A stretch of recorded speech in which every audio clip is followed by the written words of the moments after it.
What's going on, dudes and dudettes? So a little bit of a shorter video today. Not that much stuff this week, but don't want to get a lot of NFL news this weekend and be stumped Monday. So yes, ex-USC linebacker, and he was drafted by the Minnesota Vikings a couple years ago. Cam Smith has decided to retire from the NFL, which sucks. Just because I think it's more to do with the complications he had when he had open heart surgery a few years back. It was something that they found out after training camp his first year, and luckily he came out of it and still ended up playing last year as well. He tried to play on some other teams, I believe, but yeah, it just sucks for him. He had to end his career that early because he was a very talented linebacker. Never was the fastest or the strongest, but was always in the correct spot whenever he was at USC or at times when he played in the NFL.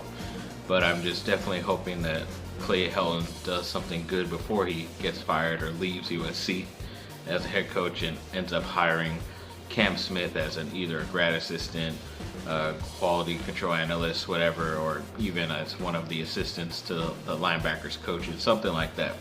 I think bringing him back to USC will benefit both the school and himself, because I think he's one of the better leaders when he was on the field.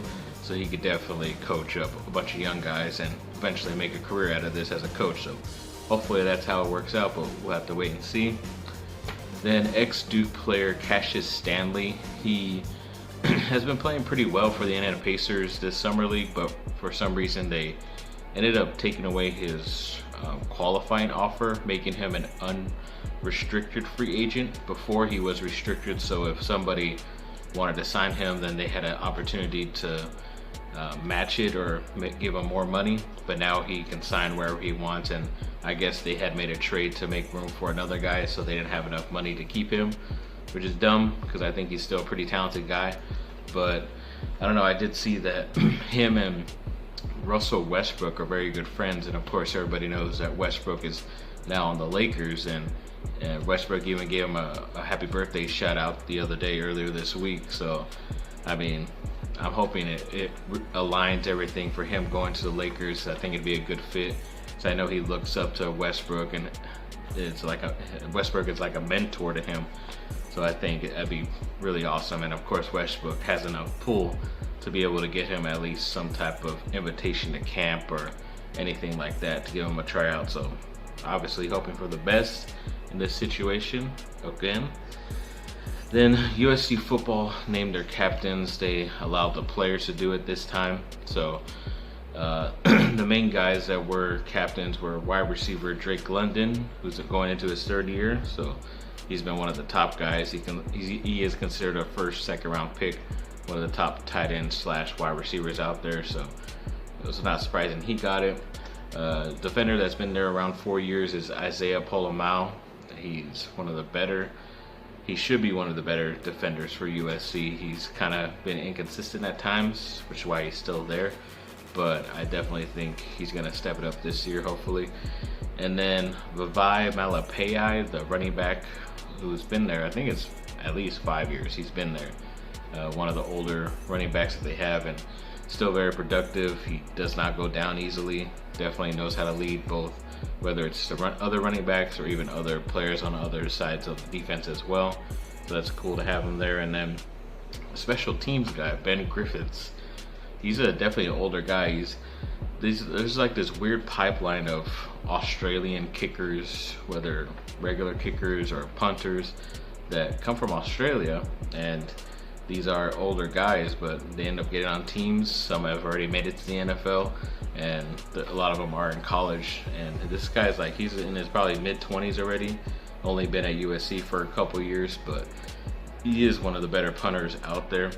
So they named him the captain, which is cool, but missing conspicuously, I think is the word, is Keaton Slovis, the quarterback, who's considered a top guy when it comes to the draft next year.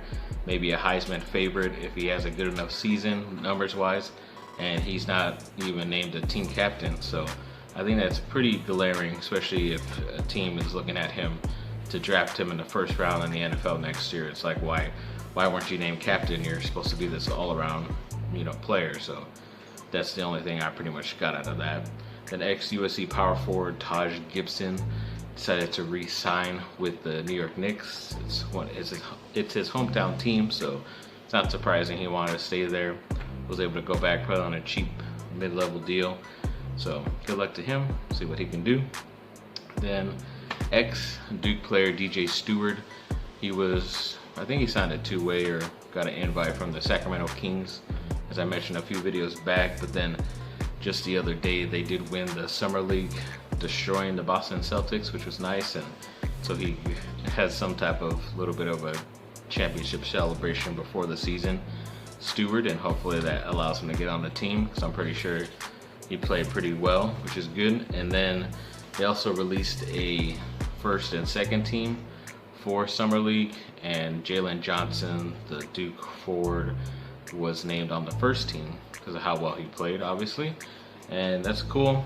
I think they are missing Trey Jones. I don't know if he made the second team or not, but he definitely deserved some recognition as well, player out of Duke. But yes, luckily some guys got some recognition out there. And on some miscellaneous news, yes, the Killers. I don't think I mentioned in the last video. I don't know if I did, but I forget if it was last Friday or the Friday before that their new record, Pressure Machine, came out. Definitely looking forward to it, but I was kind of surprised that they were able to get a record done a year pretty much after they released a new one last year during 2020. So I want to see what could happen, and I'm like 50-50 on it, because a lot of it is stripped down. It's not like how the normal Killers sound. There's no synthesizers, big guitars, anything like that. It's a lot of acoustic stuff and slower, you know, kind of like a Johnny Cash or Bob Dylan mix type of record, which is cool. I wasn't expecting it. I guess that's why I'm a bit underwhelmed, but there's about half the songs I like. Other ones I'm still trying to, you know, marinate on.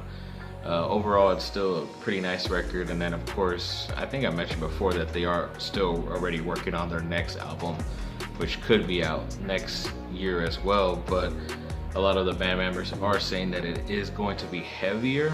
So I don't know if the subject matter is going to be heavier, or I'm just hoping the sound itself is a lot heavier than what we just had, because it's all right. It's acoustic and all this stuff. I'm not gonna be jamming all that much in the car, but to listen to it here and there, it's not that bad. But I always kind of wish you stuck to what works for you.